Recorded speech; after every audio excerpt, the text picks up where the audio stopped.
I write a newsletter about which sporting events you need to watch each week, and I'm trying to get my first 100 subscribers, so let me read my newsletter to you.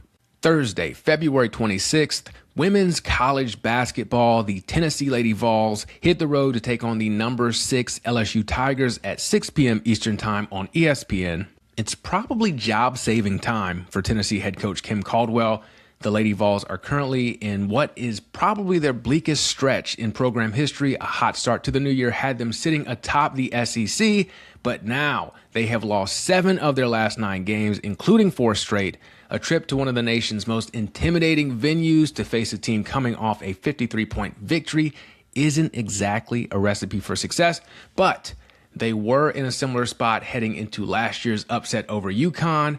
Just don't look at what happened the game after that one. Friday, February 27th, men's college basketball, number 21, Miami of Ohio Redhawks at Western Michigan Broncos, 6 p.m. Eastern Time on CBS Sports Network. As we all predicted, the only undefeated team in the nation as February comes to a close is Miami of Ohio. The Redhawks missed out on last year's NCAA tournament after surrendering a layup with 2.3 seconds left in last year's MAC title game. Turns out you don't have to worry about such things if you just secure an at-large bid before your conference tournament starts. It would appear they have done that, at least in my book, so now's the chance to get familiar with them if you haven't watched them play since the Wally Zerbiak days. More men's college basketball, number 3 Michigan Wolverines at number 10 Illinois Fighting Illini, 8 p.m. Eastern Time on Fox. Less than a week after a video of him trashing Purdue went viral, Yaxel Lindeborg was once again the topic of discussion in the college basketball world after his bizarre press conference following Michigan's loss to Duke. This time, though, he decided to switch it up, and it was for what he didn't say. When asked what it was like guarding Duke star freshman Cam Boozer, Lindeborg just smiled like a goofball until teammate Morez Johnson jumped in and answered the question like an actual adult. Bad news for Yaxel, as the Fighting Illini have their own star freshman.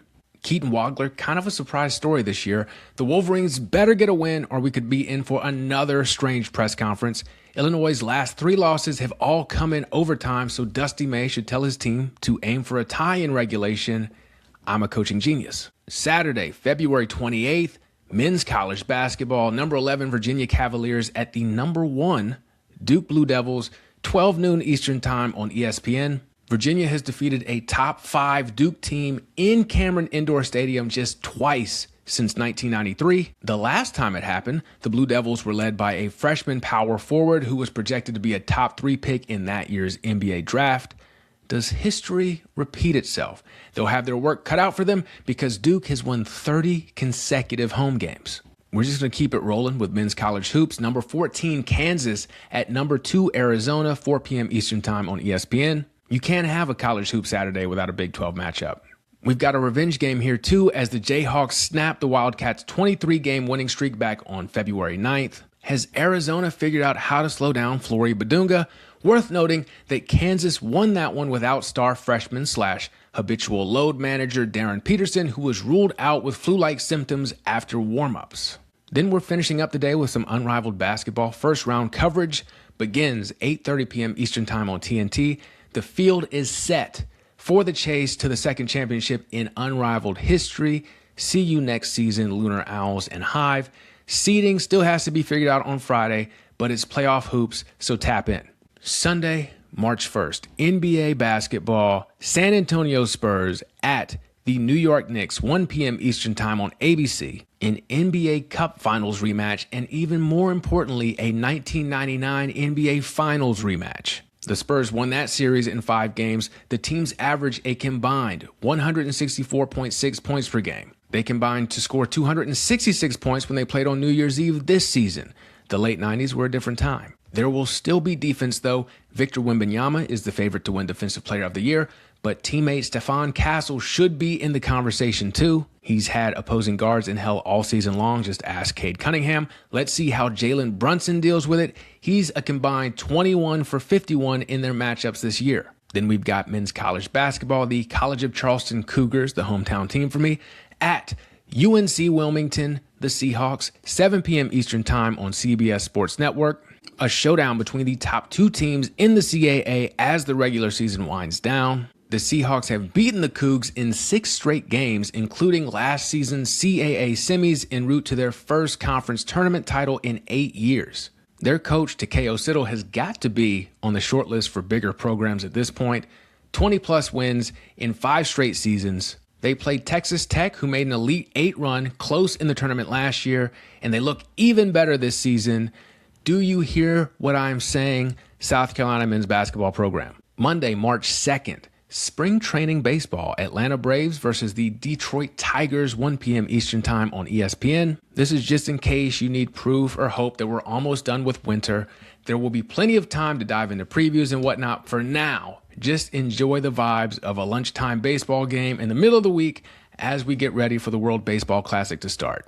Then later on Monday, we've got the unrivaled semifinals. Coverage begins at 8:30 p.m. Eastern Time on TNT. If you want a sleeper pick to make it this far, I'm taking last year's champs, the Rose.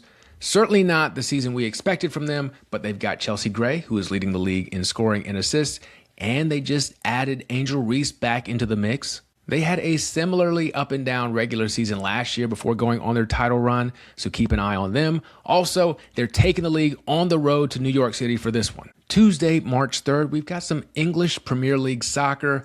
Liverpool at Wolverhampton at 3:15 p.m. Eastern Time on USA Network. You're going to notice a theme for the day. Enjoy the Wolves playing EPL soccer while you can.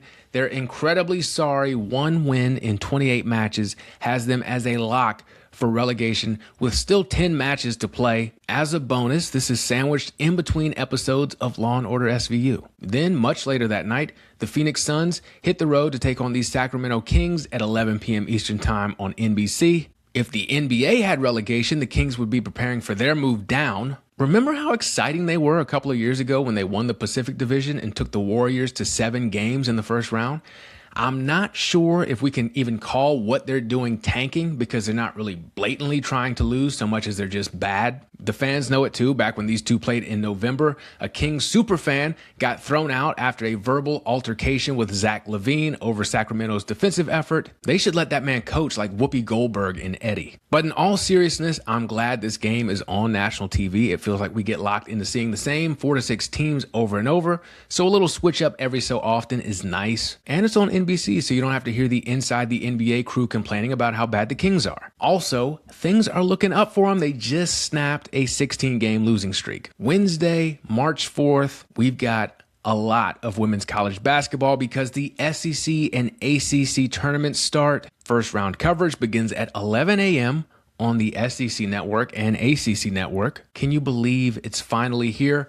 The conference tournament is underrated in my opinion. Games start a little bit earlier in the day, which is awesome. And in the early rounds especially, you get to see which teams have some fight in them and which ones are ready for spring break. Then we've got some women's international soccer, USA versus Canada at 6:30 p.m. Eastern Time on TNT. This is the She Believes Cup. Team USA is looking to reclaim the title after Japan snapped its 5-year championship streak last year. The Japanese are participating in the Asian Cup instead, so we get to build on our Canadian rivalry right after defeating them in both the men's and women's hockey gold medal matches at the Winter Olympics. I can hear them brainstorming excuses already. Also, in case you forgot, the Dodgers beat the Blue Jays in 7 games and made Ernie Clement sad. I generally have good feelings about Canadians, but the whining when they lose is upsetting when you are born and raised in a country that uses indignation instead. Then we are finishing off the day and the week and the unrivaled season